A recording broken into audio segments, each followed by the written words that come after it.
Bom dia, pessoal. Então, hoje eu queria falar sobre o sionismo, o seu surgimento, o que ele significa, para mostrar principalmente como quando a gente julga e descarta uma coisa, a gente acaba sempre perdendo, porque todas as coisas que existem no mundo, quer seja o judaísmo, o islamismo, o budismo, o cristianismo, eles são coisas que foram criadas não por nós e a gente só consegue entender o sentido delas no conjunto das coisas todas ao mesmo tempo, como eu já falei aqui diversas vezes no canal. Mas eu queria falar um pouco do surgimento do sionismo. Vocês sabem que os judeus foram expulsos ali da Terra Prometida, que é a Palestina, que hoje é disputada, né? Pelos romanos. Os romanos dominaram muito tempo aí e 70 depois de Cristo os judeus foram expulsos. Uma parte ficou porque negociou aí com os judeus, uma parte dos negociou com os romanos, né? Uma parte dos judeus continuaram e elas foram definitivamente expulsas aí por cento e poucos pelo imperador Adriano romano, né? E nunca mais conseguiram voltar. E sempre tiveram esse sonho de voltar à Terra Prometida, que eles se sentem ligados umbilicalmente àquela região que, afora o interesse de três religiões, não teria grandes importâncias, porque é um lugar semiárido. Mas ele é objeto de desejo das três grandes religiões monoteístas. Muito bem. E durante toda a Idade Média, vocês sabem, os judeus foram perseguidos em todo o mundo, mas eles resistiram, unidos por essa crença, né? Durante o século XIX, o lugar em que eles se instalaram e foram aceitos foi a chamada Europa Ocidental. A Alemanha, a França, Inglaterra, né? Principalmente esses três países. A Áustria, né? E porque no leste europeu eles foram perseguidos, muito perseguidos, na Polônia, na Rússia, eles acabaram emigrando todos, acabaram ficando mais na Europa Ocidental. E os judeus se deram bem, né? Na América, nos Estados Unidos, no Brasil eles não foram perseguidos, mas eles um pouquinho assim degeneraram um pouquinho naquele sentido do judaísmo que nos Estados Unidos eles conservaram. Mas isso é que são características do Brasil, né, pessoal? Todo mundo que vem para cá acaba querendo ser brasileiro. E brasileiro, nosso espírito brasileiro não é de uma coisa. A gente quer todas as coisas ao mesmo tempo. Então a gente quer ser cristão, quer ser bandista, quer ser espírita, quer ser um pouco judeu, um pouco árabe, um pouco muçulmano, assim, né? Então qualquer coisa assim muito pura aqui no Brasil acaba sendo demolida pela brasilidade, o que é uma coisa ruim por um lado, boa por outro lado. Eu acho que ela tem aspectos muito positivos e eu acho que o Brasil, portanto, tem uma grande contribuição a dar em determinado momento da história que ainda não chegou, que é aquele momento que precisa misturar tudo que eu falo tanto aqui nesse canal, certo? Mas então os judeus resistiram e principalmente na Europa Ocidental, eles se sentiam bem, eles se sentiam assim, bem, a gente não precisa de um país, porque aqui nós somos aceitos como judeus. Mas acontece que no século XIX aconteceu um episódio, principalmente, que alertou os judeus que não era bem assim, que é o caso Dreyfus. Se vocês pesquisarem, vocês vão ver. Caso Dreyfus, que era um oficial francês, né, do exército francês, que era judeu. E ele foi julgado traidor, que passou informações para a Alemanha no tempo da Guerra Franco-Prussiana, que aconteceu no final do século XIX, certo? Em que a Prússia abriu guerra contra a França e unificou a Alemanha. Isso foi tudo uma coisa bolada pelo Otto von Bismarck, certo? Ele pensou, a gente ataca a França, vai unir todos os estados alemães e a gente vai unificar a Alemanha. Ao mesmo tempo a gente abre guerra contra a Áustria e isola a Áustria, porque a Áustria tinha um pensamento um pouco diferente, certo? E de fato ele conseguiu e a Prússia venceu a Guerra Franco-Prussiana. E a Prússia, naquele momento, tinha condições de dominar a França, tornar a França um país vassalo, colocar tributos, botar lá um chefete qualquer, né? E anexar a França, né? Porque ela submeteu a França, que a Prússia era muito avançada em termos de armamentos e tal, e a Alemanha toda unida. Mas vocês sabem que o alemão ele gosta de fazer as coisas planejado, né? Então ele pensou, agora eu vou fazer a unificação alemã e depois eu vou de novo e submeto de novo a França porque é uma barbadinha, né? E aí que aconteceu a Primeira Guerra Mundial. Muito bem. Desse período do fim da Guerra Franco-Prussiana até a Primeira Guerra Mundial, então foi em torno de 1871, por aí, que acabou a Guerra Franco-Prussiana, até 1914, quando eclodiu a Primeira Guerra Mundial, né? Tem um período que se chama Belle Époque. Belle Époque. Por que se chama Belle Époque, pessoal? Porque suscitou nas pessoas que foi um momento belo. Mas por que foi um momento belo? Então pense, do ponto de vista desse canal, por que foi um momento belo?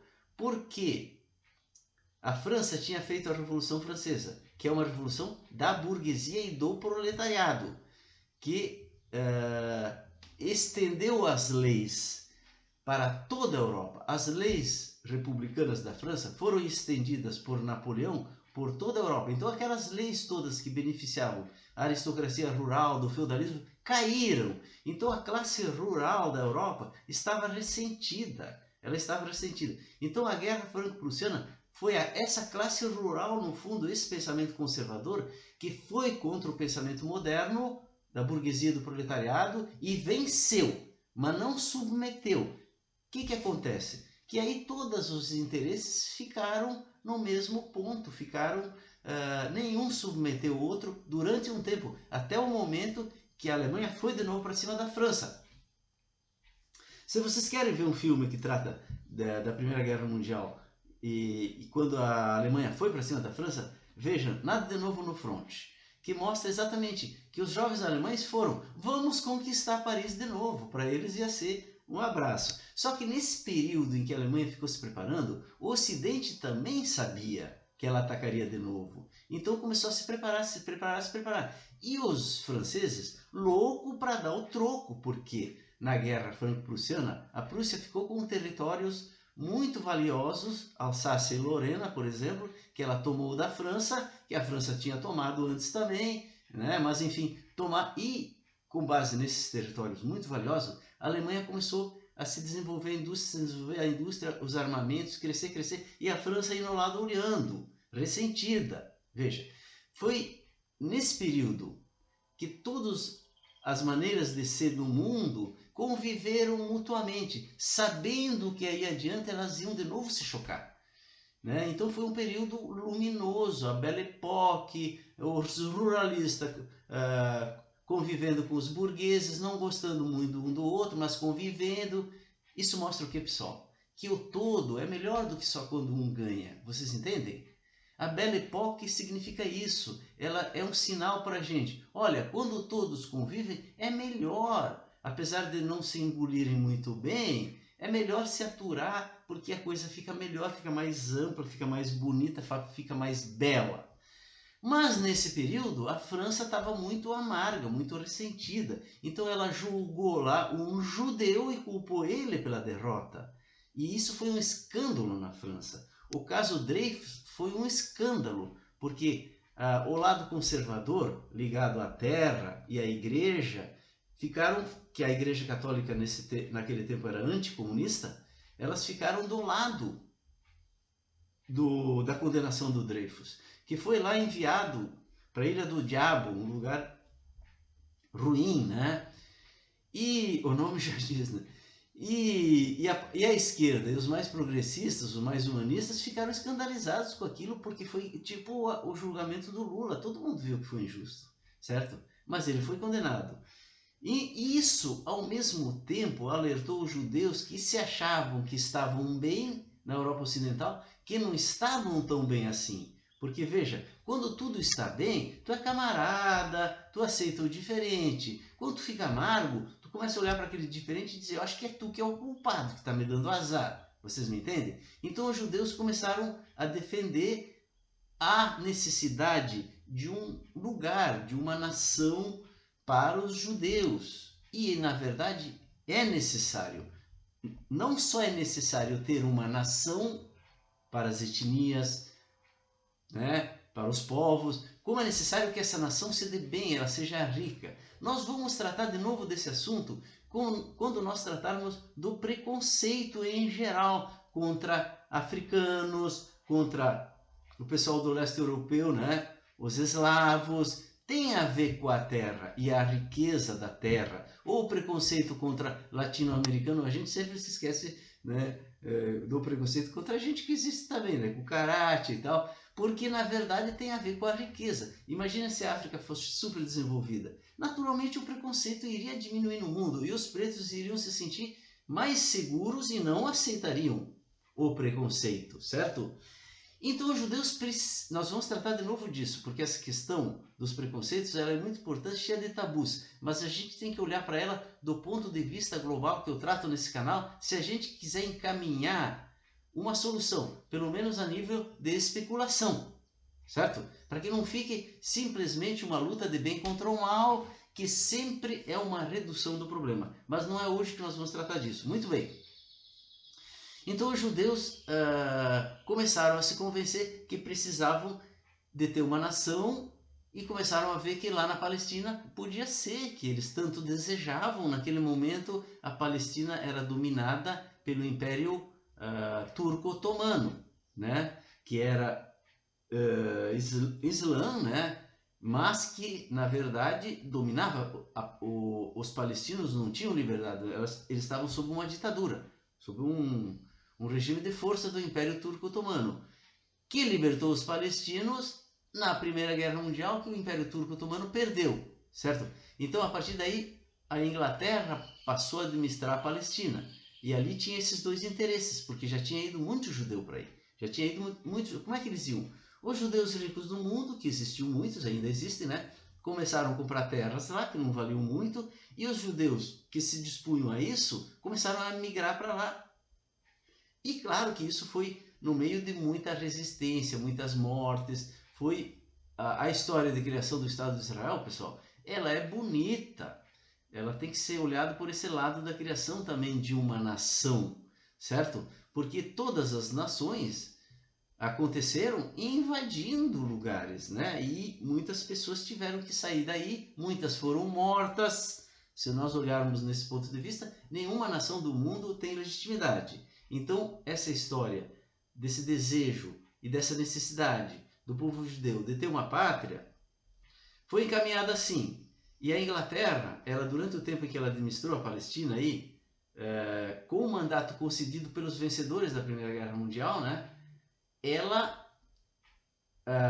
disse para uma coisa, para outra coisa, né? Como são, né, esses ingleses, né? Pessoal, mas é difícil tratar com esse pessoal. Não, eu acho que qualquer um de nós teria essa dificuldade. Porque se tu diz o mesmo para os dois, dá briga. Então tu acaba dando uma enrolada num e outra enrolada no outro. Como a política faz. A política faz isso para ver se lá adiante não vai ter uma solução. E quando chegou na Segunda Guerra Mundial, que aconteceu aquele extermínio de judeus imenso, né? Imenso, um percentual muito grande dos judeus foram mortos pela Alemanha nazista. Então aquilo causou uma comoção geral e criou-se mais o clima de criação do Estado de Israel. A ONU votou. O que acontece? A Inglaterra passou para a ONU recém-criada, que não se chamava ONU, né? Se chamava outro nome. Recém-criada, ou era a ONU. A ONU, enfim, quando foi votado, se chamava ONU. Em 1948, então, foi votado, a ONU votou e a maioria dos países opinou por criar o Estado de Israel. Mas não pensem que a ONU foi lá garantir a criação. Ele disse, olha, eu dou o meu aval para vocês criarem o Estado de Israel e o Estado palestino. Se virem. E os judeus foram lá e decretaram a criação do Estado de Israel e eles defenderam, as milícias dos judeus defenderam. No início foram atacados por todos os países do entorno que são muçulmanos, né? E vocês sabem, eu já falei aqui nesse canal, os muçulmanos, o Maomé recebeu de Alá, ou seja, de Deus, do mesmo Deus, dos cristãos e dos judeus, mas que eles chamam Alá, ele recebeu a seguinte orientação: olha, converte o mundo. E se tiver que tenta converter, né, com palavras. Eu sou o Deus único e você é o meu profeta, e converte todo mundo à submissão ao Deus único. E se eles não se convencerem, tiver que usar força, use a força. Então o Islã saiu se alastrando e convertendo o mundo, né? E ali pelo ano 700 depois de Cristo, foi quando surgiu o Islã. Logo ele se alastrou por uma boa parte do mundo, porque depois que Maomé morreu, quem ficou chefiando o Islã foram líderes militares, né? Que foram alastrando. Foi uma guerra permanente do Islã para fazer o que Allah tinha dito. Um pouco antes de Maomé morrer, ele conquistou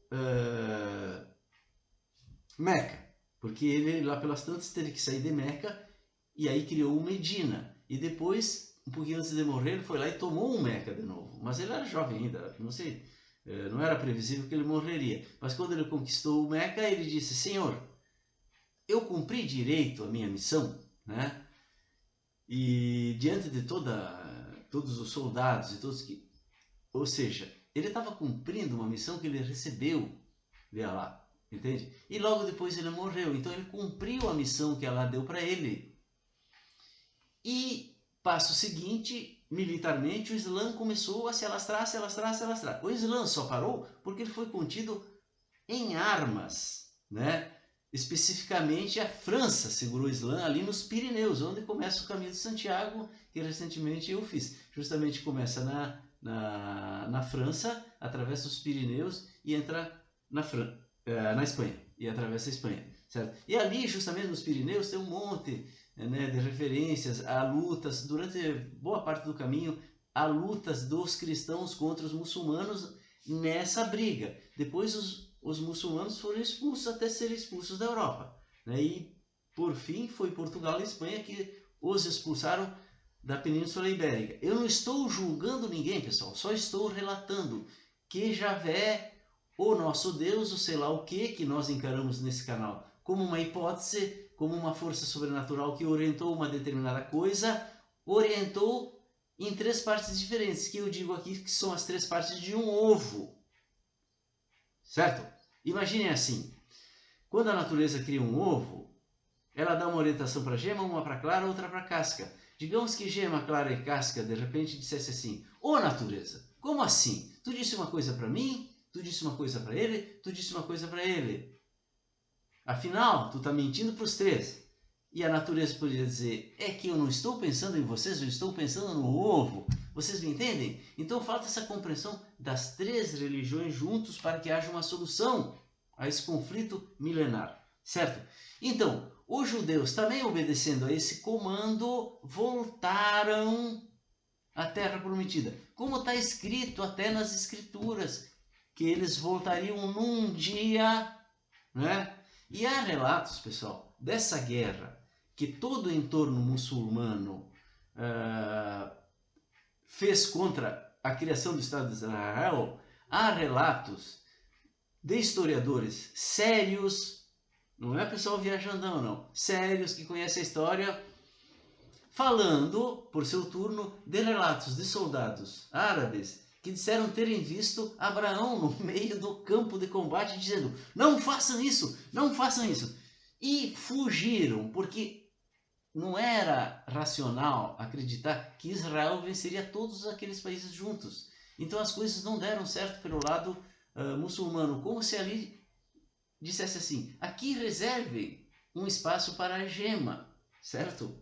Acredite quem quiser. Como esse canal não acredita piamente, nem duvida, eu só consigo entender essa coisa olhando que esse foi um comando sobrenatural que criou uma determinada coisa, criou o Ocidente, criou o Islã, criou os judeus para um objetivo. Eu já falei isso diversas vezes nesse canal, certo? Então, os judeus foram ali e criaram o Estado de Israel. Foi consequência da história. Num sentido teleológico de fins, é porque tinha que ser criado. Num sentido fenomenológico de como aconteceu, eu fiz agora um relato histórico de como surgiu o sionismo. O sionismo, enquanto nacionalismo, enquanto defesa do direito dos judeus terem um chão e uma pátria, ele é legítimo. Agora, se ele passa isso, então ele não é legítimo como qualquer nacionalismo, como por exemplo da Rússia. Não é legítimo invadir a Ucrânia, não tem justificativa nenhuma. A Rússia tem um grande espaço territorial onde ela pode se desenvolver plenamente. Ali o Putin está querendo salvar um modelo, né, que ele se beneficia porque ele é o imperador, certo? É isso que está em jogo. Porque a Rússia poderia perfeitamente se desenvolver, separar-se de proibir isso, proibir aquilo e permitir mais aos russos viverem plenamente suas vidas, certo? Então busca-se um inimigo fora do campo ali da Rússia e infelizmente parte da esquerda se une porque pensa que isso vai derrotar o império estadunidense, o imperialismo estadunidense, né? Que também tem o seu papel dentro de um mundo sem hegemonias. O mundo só vai caminhar para uma nova etapa, não é com a hegemonia de um ou de outros, mas com um comando global, em que não haja hegemonias, em que todas as partes do mundo se desenvolvam, em que a gente tem espaço sim para Israel, tem espaço sim para a Palestina, tem espaço sim para o Islã, tem espaço sim para os cristãos, tem espaço sim para os muçulmanos. E tem espaço sim para o budismo, para o shintoísmo, para o Oriente, para todos. E que todos se enxerguem finalmente como uma família, que é o ser humano, que pode sim parar de brigar entre si, porque existe uma outra luta muito mais importante que o ser humano deve travar, que é a luta contra a morte, contra a finitude, porque o nosso desejo é o desejo de vida abundante. De modos que eu junto, mais uma vez, tudo no mesmo caldeirão. Faltou falar algumas coisas, né, pessoal? A economia tem um papel importante, como já falei um monte, porque é ela que permite construir um mundo de abundância neste mundo, porque o mundo de abundância, neste mundo, a criação dele é necessário para que se abra a possibilidade que vai além da racionalidade. E para explicar isso, eu tenho que trazer o Castaneda. Eu já expliquei por que o Castaneda, como ele trouxe uma obra de um conteúdo muito importante para a nossa consideração. E eu vou continuar falando sobre isso nos próximos vídeos. Certo, pessoal? Então, um abraço, até o próximo vídeo.